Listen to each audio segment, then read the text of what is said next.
അപ്പോൾ ഇന്ന് നമ്മളിനി 132ാമത്തെ ചോദ്യത്തിലേക്ക് പോവുകയാണ്. Why and which vaccines are given to a pregnant woman?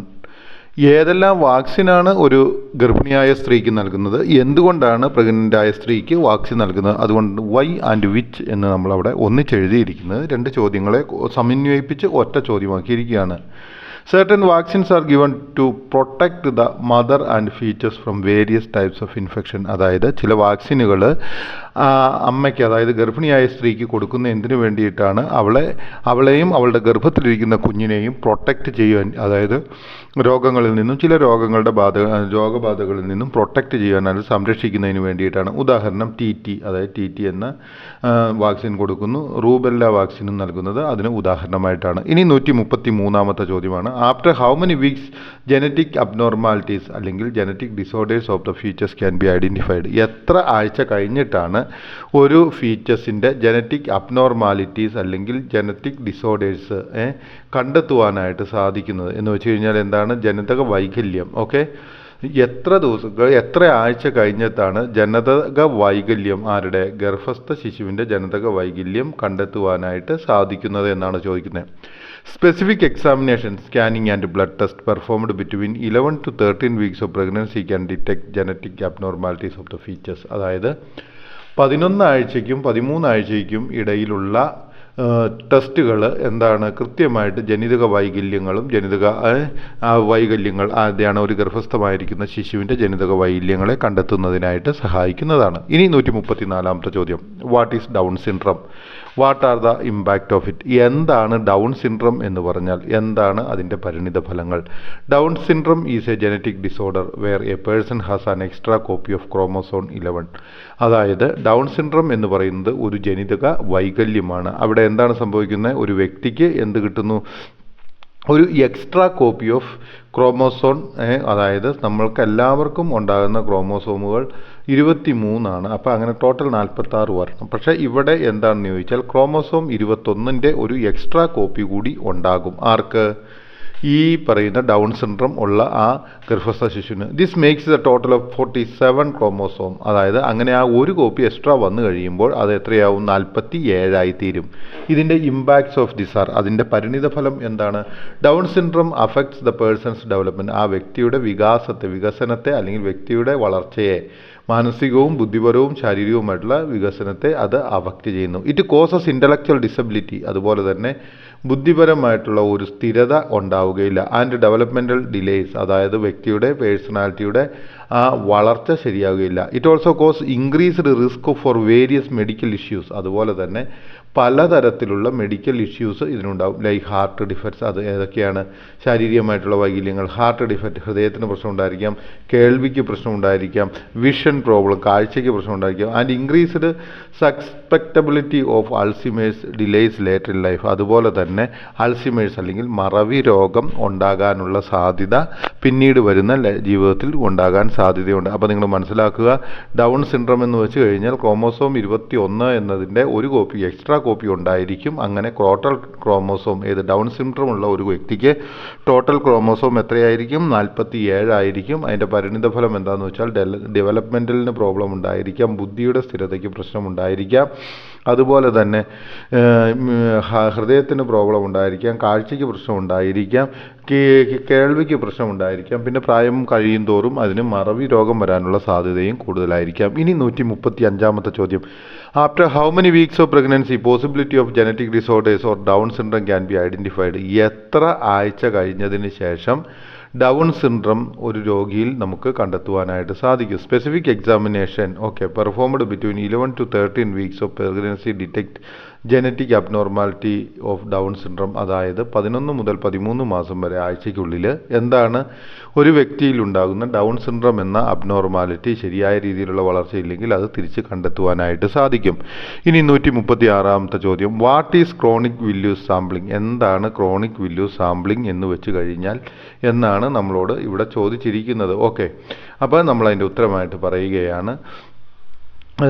എന്താണ് ഈ ക്രോമിക് വില്യൂസ് സാമ്പിളിംഗ് എന്ന് പറയുന്നത്? This is a test detects chromosomal abnormalities by taking tissue sample from the villus of the placenta within 10 to 12 weeks of the gestation. അതായത് ഒരു കുട്ടി അല്ലെങ്കിൽ ഒരു ഗർഭസ്ഥ ശിശു അമ്മയുടെ ഉദരത്തിൽ 10 മുതൽ 12 ആഴ്ച വരെ വളർച്ച എത്തുമ്പോൾ അവിടെ എന്താണ് സാധിക്കുന്നത്? സാമ്പിൾസ് എടുക്കുന്നു. എന്താണ്? വില്ലീസ് ഓഫ് പ്ലാസൻ്റ, അതായത് പ്ലാസൻ്റയിലെ വില്ലീസ് എന്ന് പറയുന്നത് എന്താണ്? പോഷകങ്ങളെ ആഗിരണം ചെയ്യുന്ന ചെറിയ ചെറിയ നാര് പോലെയുള്ള സാധനമാണ്. അപ്പം അതിനെ എടുത്തിട്ട് ടെസ്റ്റ് ചെയ്ത് നോക്കുമ്പോൾ ഈ ജനിക്കുവാൻ പോകുന്ന കുട്ടിക്ക് എന്തെങ്കിലും ക്രോമോസോമൽ അബ്നോർമാലിറ്റീസ് ഉണ്ടോ എന്ന് കണ്ടെത്തുവാനായിട്ട് സാധിക്കും. What are the villi in the uterus? എന്താണ് ഈ what are the villi in the uterus? അതായത് ഈ യൂട്രസിലെ വില്ലീസ് എന്താണ് ചെയ്യുന്നത്? Villi are finger like projections. ഈ വില്ലീസ് എന്താണ്? ഒരു ഫിംഗർ ലൈക്ക് ഫേസ്, നമ്മളുടെ വിരലുകൾ പോലെയാണ് നിൽക്കുന്നത്. In the placenta that allow for the exchange of nutrients. അതെന്താണ് ചെയ്യുന്നത്? ന്യൂട്രിയൻസിനെ എന്താണ് എക്സ്ചേഞ്ച് ചെയ്യുന്നു, അതുപോലെ ഗ്യാസസിനെ എക്സ്ചേഞ്ച് ചെയ്യുന്നു. Waste between the mother and features during pregnancy. അപ്പോൾ ഈ വില്ലീസിലൂടെയാണ്. അപ്പോൾ വില്ലീസ് മനുഷ്യൻ്റെ കുടലിലുള്ളപ്പോൾ എന്താണ് ചെയ്യുന്നത്? അത് ആഗിരണം ചെയ്യുന്നു. ഇവിടെ എന്താണ് സംഭവിക്കുന്നത്? ഇവിടെ എക്സ്ചേഞ്ച് ചെയ്യുന്നതിനും ആഗിരണം ചെയ്യുന്നതിനും ഉപയോഗിച്ചുകൊണ്ടിരിക്കുന്നു. ഓക്കെ, ഇനി 137ാമത്തെ ചോദ്യം. വാട്ട് ഈസ് അമിനോസൈറ്റിസ് ടെസ്റ്റ് എന്നാണ് നമ്മളോട് ചോദിച്ചിരിക്കുന്നത്. അപ്പം നിങ്ങൾക്കറിയാമെന്ന് വിചാരിക്കുന്നു. ഈ ടെസ്റ്റിനെ കുറിച്ച് നമ്മൾ പറഞ്ഞിട്ടുണ്ട്. അമിനോസൈറ്റിസ് ടെസ്റ്റ് എന്ന് വെച്ചാൽ എന്താണ്?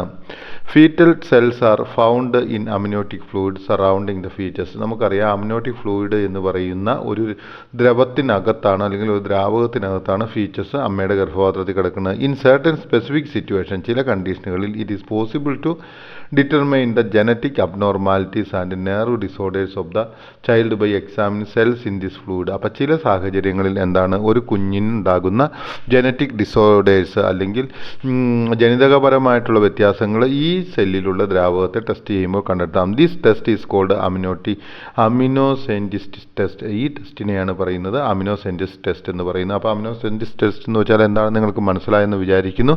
അമിനോട്ടിക് ഫ്ലൂയിഡിലെ ഒരു ചെറിയ അംശം എടുത്ത് ആ അമിനോട്ടിക് ഫ്ലൂയിഡിൻ്റെ അംശത്തെ ടെസ്റ്റ് ചെയ്ത് എന്തെല്ലാം ജനിതക വൈകല്യമാണ് ഒരു കുട്ടിക്കുള്ളത് എന്ന് കണ്ടെത്തുന്നതിനെയാണ് അമിനോസൈറ്റിസ് ടെസ്റ്റ് എന്ന് പറയുന്നത്. ഇനി ഇൻഡിക്കേറ്റേഴ്സിലേക്ക് വരികയാണ്. നമ്മൾ 127ാമത്തെ പേജിലുള്ള ഇൻഡിക്കേറ്റേഴ്സാണ്. അതുകൂടി നമുക്ക് പഠിക്കാവുന്നതാണ്. Okay, importance of physical examination and blood urine test during pregnancy. എന്തെല്ലാമാണ് പ്രധാനപ്പെട്ടത്, എന്താണ് ഈ ബ്ലഡ് യൂറിൻ ടെസ്റ്റും അതുപോലെ തന്നെ ഫിസിക്കൽ എക്സാമിനേഷനും ഗർഭിണിയായിരിക്കുന്ന സമയത്ത് പ്രധാനപ്പെട്ടതായിത്തീരുന്നത്? ചെക്ക് ഓഫ് ബ്ലഡ് ഗ്രൂപ്പ്, അതായത് ഈ ഒന്നാമതായിട്ട് ബ്ലഡ് ഗ്രൂപ്പ് ചെക്ക് ചെയ്യുന്നു, ഹീമോഗ്ലോബിൻ ദ ബ്ലഡ് ചെക്ക് ചെയ്യുന്നു, ഗ്ലൂക്കോസ് ടെസ്റ്റ് ചെയ്യുന്നു, അതുപോലെ തന്നെ thyroid stimulating hormone levels check ചെയ്യുന്നു. ഇതെല്ലാം ചെയ്ത് കഴിയുമ്പോൾ എന്താണ്? Reveals any health issue for the mother and the fetal cell. അതായത് ഇങ്ങനെ ചെക്ക് ചെയ്ത് കഴിയുമ്പോൾ എന്ത് പറ്റുന്നു?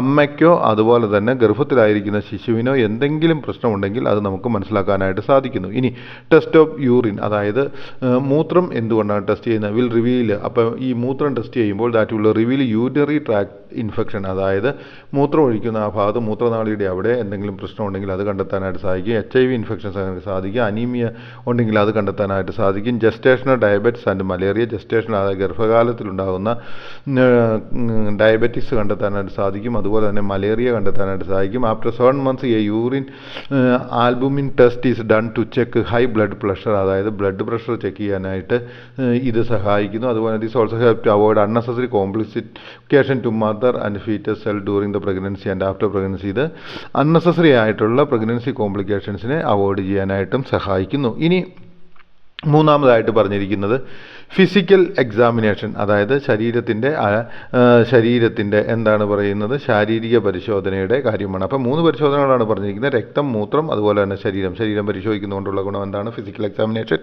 Check the blood pressure, weight, height and physical condition of the pregnant woman. അവളുടെ ശാരീരിക അവസ്ഥയെ ചെക്ക് ചെയ്യുന്നു. After the first 3 weeks a pregnant woman should gain weight of 2 kg per month. അതായത് ആദ്യത്തെ 3 ആഴ്ച കഴിഞ്ഞ് കഴിയുമ്പോഴത്തേക്ക് എല്ലാ മാസവും പ്രഗ്നന്റ് വുമൺ എന്ത് ചെയ്യണം? 2 കിലോ തൂക്കം വെച്ചുകൊണ്ടിരിക്കണം. And so the body weight should be checked at regular intervals. അതുകൊണ്ട് ബോഡി വെയിറ്റ് കൃത്യമാണോ അല്ലയോ എന്നറിയാനായിട്ട് ശരിയായ ഇടവേളകളിൽ ആ ബോഡി വെയിറ്റ് ചെക്ക് ചെയ്തുകൊണ്ടിരിക്കണം. If there is any abnormalities during pregnancy, എന്തെങ്കിലും ഒരു ബോഡി വെയിറ്റിന് കുറവ് വരുവാണെങ്കിൽ this physical examination will reveal and reduce the treatment can required treatment can be done. അതുപോലെ തന്നെ ഒരു അനിവാര്യമായ ട്രീറ്റ്മെൻറ്റ് കൊടുക്കുവാനായിട്ട് സാധിക്കും. ഓക്കെ, ഇനി നമ്മളോട് പറഞ്ഞിരിക്കുന്നത് എന്താണ്? ഒന്നാമത്തേത് കഴിഞ്ഞ് സ്കാനിങ്ങിൻ്റെ പ്രാധാന്യത്തെക്കുറിച്ച്. What is the importance of scanning for pregnant woman. ഞാനിവിടെ ഇതൊരു ചോദ്യമായിട്ടാണ് എഴുതിയിരിക്കുന്നത്. Importance of scanning for pregnant woman എന്ന് എഴുതിയാലും മതി. Different types of scanning will reveal position of the placenta. അതായത് വ്യത്യസ്തത്തിലുള്ള സ്കാനുകൾ എന്ത് ചെയ്യും, പ്ലാസൻറ്റയുടെ പൊസിഷൻ സ്ഥാനം ഏതാണെന്ന് പറയും. ഗ്രോത്ത് ഓഫ് ദ ഫീച്ചേഴ്സ്, അതായത് ഫീച്ചേഴ്സിൻ്റെ വളർച്ച എങ്ങനെയാണെന്ന് പറയും. ജനറ്റിക് അബ്നോർമാലിറ്റി, ജനിതക വൈകല്യങ്ങളെക്കുറിച്ച് പറയും. And presence of more than one embryo, അതായത് ഒന്നിൽ കൂടുതൽ എംബ്രിയോ അവിടെ വളരുന്നുണ്ടെങ്കിൽ അത് പറയും. All this will help to give required treatment for the mother and baby in the womb. ഇതെല്ലാം എന്താണ് ചെയ്യുന്നത്, ഗർഭിണിയായിരിക്കുന്ന സ്ത്രീക്കും അതുപോലെ തന്നെ ഗർഭത്തിലിരിക്കുന്ന കുഞ്ഞിനും അനിവാര്യമായ ട്രീറ്റ്മെൻറ്റ് നൽകുന്നതിന് സഹായിക്കുന്നതായിരിക്കും. ഇനി അടുത്തതായിട്ട് നമ്മളോട് ചോദിക്കുന്നത്, why we need to give vaccination to pregnant woman. എന്തുകൊണ്ടാണ് നമ്മൾ ഒരു ഗർഭിണിയായിരിക്കുന്ന സ്ത്രീക്ക് വാക്സിനേഷൻ നൽകുന്നത് എന്നാണ് ചോദിച്ചിരിക്കുന്നത്. Vaccination are given to pregnant woman to protect the mother and features from various type of infection. അതായത് വ്യത്യസ്ത തരത്തിലുള്ള രോഗങ്ങളിൽ നിന്ന് അമ്മയെയും കുഞ്ഞിനെയും രക്ഷിക്കുന്നതിന് വേണ്ടിയിട്ടാണ് വാക്സിനേഷനുകൾ കൊടുക്കുന്നത്. ഉദാഹരണമായിട്ട് TT വാക്സിനേഷനും റോബുല വാക്സിനേഷനും അതിന് നല്ല ഒരു ഉദാഹരണമാണ് എന്നുള്ള കാര്യം നിങ്ങൾക്ക് മനസ്സിലായി എന്ന് ഞാൻ വിചാരിക്കുന്നു. എനിക്ക് തോന്നുന്നു ഈ പാഠഭാഗം നിങ്ങൾക്ക് മനസ്സിലായി എന്ന് തോന്നുന്നു.